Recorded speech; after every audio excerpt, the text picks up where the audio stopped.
मेरा नाम हरिनारायण त्रिपाठी है। उम्र 72 साल। जिंदगी भर मैंने ईमानदारी से बैंक की नौकरी की। सुबह 7 बजे निकलता, शाम 6 बजे लौटता। मेरी बीवी का देहांत बहुत पहले हो गया था और मेरे पास बचा था सिर्फ मेरा एक सहारा, मेरी बेटी राधा। उसके लिए ही तो मैं जीता था। मैंने उसे अच्छे स्कूल में पढ़ाया, सर्दियों में खुद बिना स्वेटर के रहा, लेकिन उसके लिए ऊनी कोट खरीदा। उसकी मुस्कुराहट मेरा जीवन थी। जब वो हंसती थी तो लगता था मेरा घर मंदिर बन गया है। राधा बड़ी हुई, नौकरी करने लगी।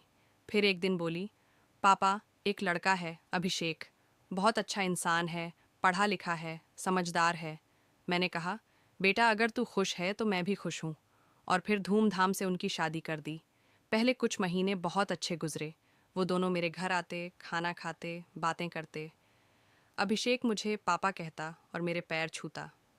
मुझे लगता भगवान ने मेरी बेटी को अच्छा घर दिया है। मेरा दिल गर्व से भर जाता था। लेकिन वक्त बदलने में देर नहीं लगती। धीरे धीरे उनका आना कम होने लगा। फ़ोन भी कभी कभी आता। और फिर एक दिन अभिषेक आया, चेहरे पर बड़ी मुस्कान लिए। कहने लगा, पापा, अब मैं और राधा मिलकर एक कंपनी शुरू करना चाहते हैं। अगर आप अपनी गारंटी दे दें तो हमें बैंक से लोन मिल जाएगा। आपके नाम और अनुभव से सब आसान हो जाएगा। मैंने कहा, बेटा, अब मेरी उम्र निकल गई है, मुझे इन सब बातों की समझ नहीं है। लेकिन तभी राधा बोली, पापा, ये हमारे भविष्य का सवाल है। आपके साइन से बस मदद मिलेगी, कुछ नुकसान नहीं होगा। मेरी आंखों में वो बचपन की वही मासूम राधा दिखी जिसे मैंने अपने हाथों से पाला था। मैंने कहा, अच्छा बेटा, जैसा तुम दोनों ठीक समझो। और बिना पढ़े मैंने उन कागज़ों पर साइन कर दिए। मुझे क्या पता था कि मैंने अपने ही घर पर किसी और का नाम लिख दिया था। करीब 1 महीना बीता। एक दिन डाक से एक नोटिस आया। उसमें लिखा था कि मेरी ज़मीन और घर अब बैंक की गिरवी संपत्ति है। मुझे भरोसा नहीं हुआ। मैं बैंक पहुंचा। वहां बताया गया कि मैंने खुद लोन के लिए दस्तावेज़ साइन किए हैं। मैंने कहा, नहीं, ऐसा नहीं हो सकता। लेकिन रिकॉर्ड में सब कुछ मेरे नाम से था।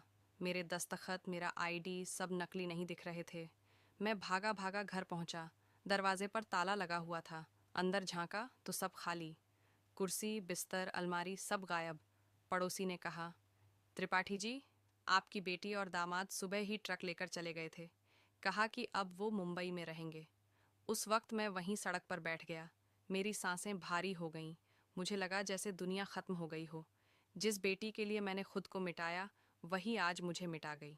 3 रातें मैं स्टेशन के पास एक धर्मशाला में रहा। रात भर सोचता रहा कि